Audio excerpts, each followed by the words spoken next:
Bonjour et bienvenue. Aujourd'hui, on va s'attaquer à une transformation, une transformation majeure. On va voir comment les établissements d'enseignement supérieur peuvent passer d'une utilisation de l'IA un peu dispersée, très individuelle, à une vraie stratégie d'établissement qui soit à la fois cohérente et bien sûr efficace. Et voilà le cœur du problème, le vrai défi stratégique pour toutes les directions d'établissement en ce moment. L'IA, elle est partout, on est d'accord. Mais son adoption, c'est un peu le chaos. Et ça crée des inégalités entre les étudiants, et ça pose de vrais risques. La grande question, c'est comment on fait pour orchestrer tout ça, pour transformer ce mouvement un peu désordonné en une véritable force collective. Alors, avant de se projeter et de construire l'avenir, il faut déjà bien comprendre où on en est aujourd'hui. Faisons un petit état des lieux ensemble. C'est quoi, concrètement, le défi que l'IA nous pose sur les campus? Les retours du terrain, ils sont assez clairs, sans appel même. L'IA est utilisée, c'est un fait, mais c'est souvent du bricolage, chacun dans son coin, que ce soit les étudiants ou les enseignants. Le problème, c'est que sans un cadre bien défini, on navigue complètement à vue. Et ça soulève des questions, mais des questions fondamentales. Est-ce que tout le monde a vraiment accès aux mêmes outils?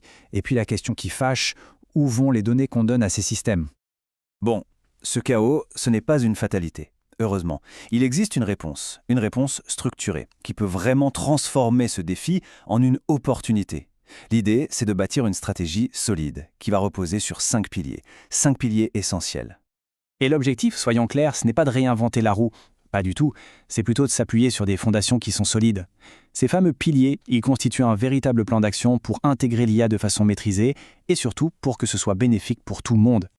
Alors, la voilà, cette colonne vertébrale de la stratégie. Tout part d'un cadre clair, c'est le premier point, une charte d'usage. Ensuite, il faut développer les compétences, donc on parle de formation ciblée. Forcément, ça nous amène à repenser complètement l'évaluation. Et puis, pour que ça marche à grande échelle, il faut mutualiser les ressources et s'assurer que l'infrastructure technique tienne la route, qu'elle soit solide et sécurisée. Allez, on va détailler un peu tout ça. Le premier pilier, c'est vraiment le socle de la confiance. Il faut voir la charte d'usage non pas comme quelque chose qui va brider, mais au contraire comme quelque chose qui va sécuriser. Elle doit dire très clairement, voilà ce qui est autorisé, voilà pour quel type d'usage pédagogique, et surtout voilà comment on protège nos données. Ça devient le document de référence pour absolument tout le monde dans l'établissement. Pour la formation à l'IA, c'est impossible d'avoir une approche taille unique. Ça ne marche pas. Prenez un étudiant en droit, il n'a absolument pas les mêmes besoins qu'un futur ingénieur. C'est pour ça que l'approche X plus IA est si importante. L'idée, c'est d'intégrer les compétences IA directement au cœur de chaque discipline, en se focalisant vraiment sur les usages qui sont les plus pertinents pour eux. C'est la question qui tue. Si une dissertation peut être écrite par une IA en 30 secondes, qu'est-ce qu'on évalue au juste ? Le point crucial ici, c'est de déplacer le curseur. On va évaluer beaucoup moins la restitution de connaissances brutes et beaucoup plus la capacité à analyser, à argumenter à l'oral, à défendre un projet et même, et c'est très important, à critiquer de façon constructive ce que l'IA a produit. Et là, la technologie peut vraiment se mettre au service de la pédagogie. C'est fascinant. Imaginez un module de cours sur une plateforme classique comme Moodle. On y ajoute un petit plugin d'IA. Et là, les parcours d'apprentissage deviennent personnalisés. Un étudiant débutant va recevoir les bases, tandis qu'un profil plus avancé aura des défis plus complexes. Et en plus, le journal d'apprentissage permet de tout suivre, de tracer ces parcours différenciés en toute transparence. C'est puissant. Restent les deux derniers piliers, et ils sont là pour assurer que tout ça tienne dans la durée. D'abord, la mutualisation. C'est simple, on partage les bonnes pratiques, les outils, pour éviter que chaque département réinvente la roue dans son coin. Et puis, il y a l'infrastructure technique. Là, il faut trouver un équilibre parfait. Comme le dit la citation, elle doit être pluraliste pour permettre l'innovation, mais aussi sobre et bien sûr totalement conforme au RGPD. C'est non négociable. Bon, une belle stratégie sur le papier, c'est bien, mais ça ne vaut quelque chose que si on la met en action. La question, c'est comment on passe de la vision à la réalité. Eh bien, voici une feuille de route concrète pour lancer la machine en seulement 90 jours. Le plan de match est assez simple, et surtout, il est progressif. Premier mois, les fondations. On rédige la charte, on définit le cadre, et on lance un premier pilote pour tester. Mois numéro 2, l'habilitation. Là, on forme les formateurs. C'est essentiel pour avoir un effet de levier.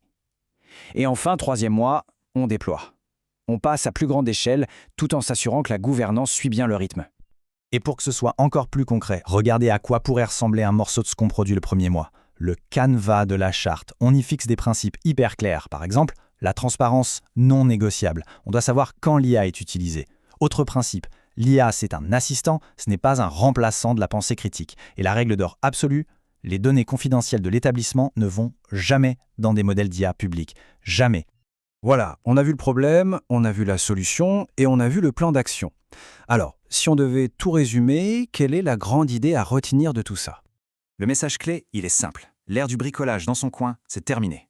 Pour vraiment tirer parti de tout le potentiel de l'IA, tout en maîtrisant les risques, l'action doit maintenant être collective. Elle doit être structurée et elle doit être portée au plus haut niveau de l'établissement. Ce n'est pas un petit ajustement, c'est un vrai choix stratégique.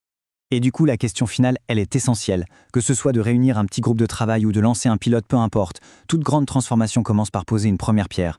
Alors, laquelle sera posée demain dans votre établissement? Dans nos prochaines analyses, on explorera des boîtes à outils très concrètes pour vous aider à construire tout ça. Merci de nous avoir suivis et à très bientôt.